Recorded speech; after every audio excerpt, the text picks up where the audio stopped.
I'm gonna scout this round. One second. And then... You're gonna scout little children. Why are you... I might have to turn my camera on and cry. Is Rainbow Six Siege dead? Rainbow Six Siege has been a main staple in my life due to its fun, cooperative gameplay. The game released on December 1st, 2015, but I didn't get the game until like late 2017 due to me being a 12-year-old kid with no money and social life. No matter, it has impacted me in many ways, mainly kickstarting my YouTube career or hobby. Rainbow still draws in many players to this day, you know, don't get me wrong, including me also, but however, it hasn't continued to keep these players, and sadly, that includes me as well. I've had my fair share of ups and downs with Siege. I luckily got into Siege after the not so liked season of Operation Health. Health is basically a 3-month period of time that we're going to be taking in order to fixing and repairing the game. So that was a fucking lie.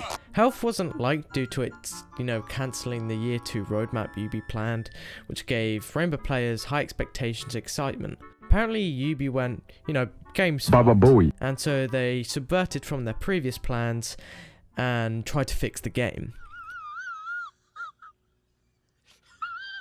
The hype train was diminished, causing players to be disappointed, and it was definitely needed because the game was and they continued not liking it because the fact that it didn't release any new content whatsoever. It was literally just a patch.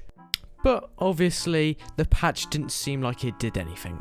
I arrived on Operation Blood Orchid, and that operation released Ying and Lesion. Lesion is one of my personal favourite characters because, his gun doesn't have high recoil, it's got good fire rate, and it's just all around a jack of all trades. These operators also provided a new map called Theme Park, which got a rework some time ago, which I do like. And I enjoyed this experience because it required me to think more about the game. You didn't have to just spray and pray just to win. In many FPS games you had to do that, but in this you had to use surveillance equipment like cameras and drones, and you were allowed to lean side to side so you didn't just show your full body out in the open. This kind of revolutionized how I saw games. Rainbow is more than a shooter, has many mechanics that could be the deciding factor in many winning and losing situations. Me and my friends noticed that, and it made us grow close together as a team and as a friend group in general. I made my first Rainbow video in September of 2018. I ended up doing this because I watched many funny moments and decided, what do I have to lose? I might as well do it. This in turn led me to use the Xbox game capture mechanic to record custom games with fellow C-players I found in Searching for a Party. And we did, 3v3s and go into casual games thinking we were the pinnacle of gamers at the time. From that point, Siege continued to grow in terms of players and content.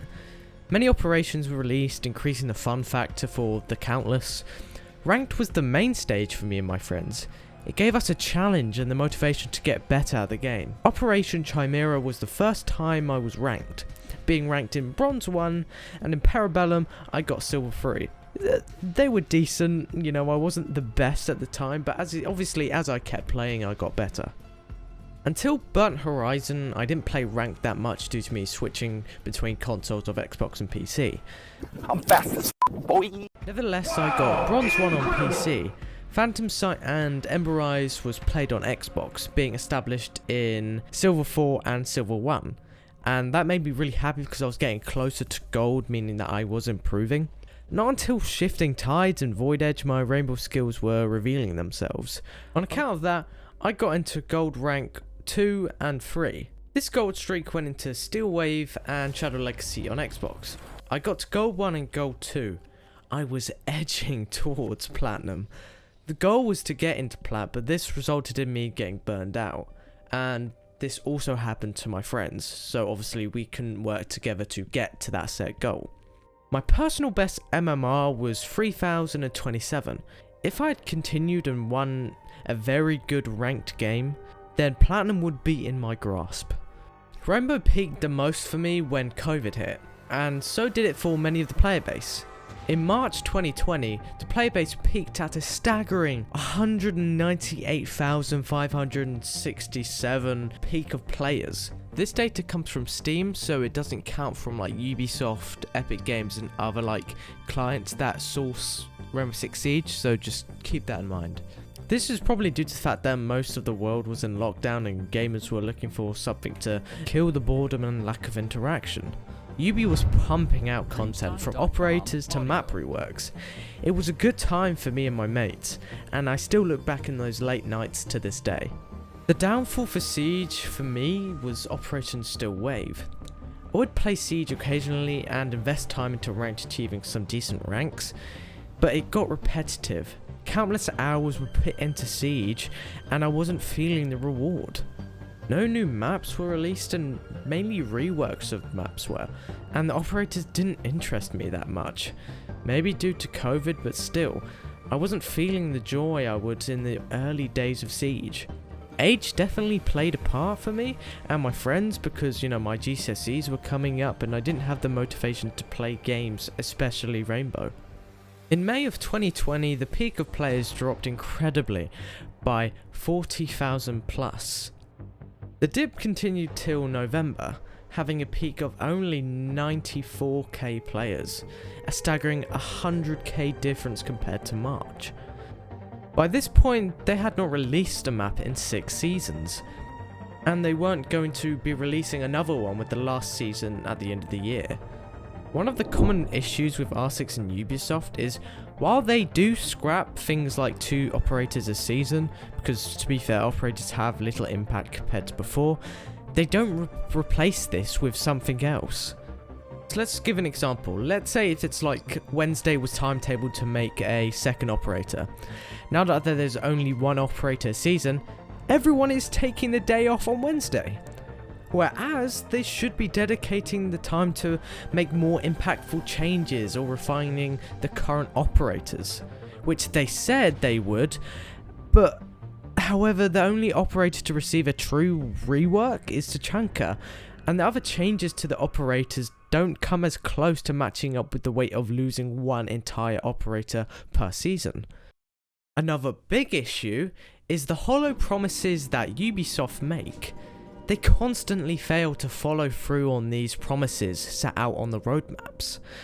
If they announce a change to come out next season, you'll likely not see it until at least 3 seasons later. One common term that Ubisoft are clearly familiar with is under-promising and over-delivering. The R6 community have become too familiar with this feeling and are always disappointed. R6 is still one of a kind, however it's losing its touch. It's oversimplifying everything. This may be due to the fact that they have to compete against their rivals like CSGO and Valorant. However, I don't think that they understand that the thing that made R6 special was having the inside knowledge, using your experience and general common sense instead of being spoon-fed everything. Hard breaching is a very flimsy role that it's losing its meaning, as many other support roles are. It's becoming more of a shoot first and think later type of game, unless you watch Pro League. But even that is losing its hype as less and less tune in because ranked is extremely repetitive. Many liked R6 because you don't need to have good aim, you can just outsmart your opponent. However, it's becoming too centered around aiming. Likewise, others think the polar opposite. It's too focused around brains. This is likely because the fraggers are being made to support and support are being made to have better fragging capability. It's going both ways. No operator should be a jack of all trades. However, I feel that in trying to simplify the game, this makes operators slow. Lastly, one of the absolute biggest issues with R6 is the lack of variety in maps. We haven't seen a new map since Burnt Horizon, which was 2 years and 9 months ago. This is in comparison to the old a map a season, gist. It's a pretty shocking turn of events if you think about it. This in turn with the combination of map bans results in the same few maps being played constantly and becoming extremely repetitive. The dynamic maps are one of the biggest parts of R6 and by far one of, if not, the main reason R6 has survived this long. With all this in mind, I still believe that R6 can come back from the shadowy pits of despair. How? Well, by creating new content, mainly maps and season events. I remember deeply of the Doctor's Curse Siege event for Halloween, where you are in like an infection type game mode. You would use operators' traps and hide out in the spooky castle that seems like it's out of a Scooby-Doo cartoon. Come on Ubisoft, at this point you're just running out of ideas. It was timeless and enjoyable. This is what I want in a game. I want to be satisfied with the content released, offering me a new experience that deter me from the usual gameplay, but holding on to the same charm that drew me in.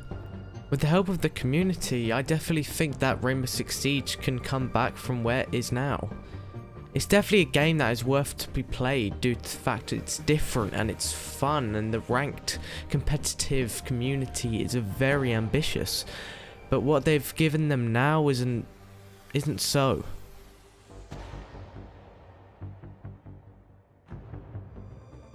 I hope you guys enjoyed my little ramble about Rainbow Six Siege, and I want to give thanks to my mate Dylan, who loves the game as well, and he gave me a couple of points to make during this. So I hope Rainbow Six Siege does come back and produce better content yearly, or even monthly if they can. Nevertheless, have a great one, lads and ladies. Peace out.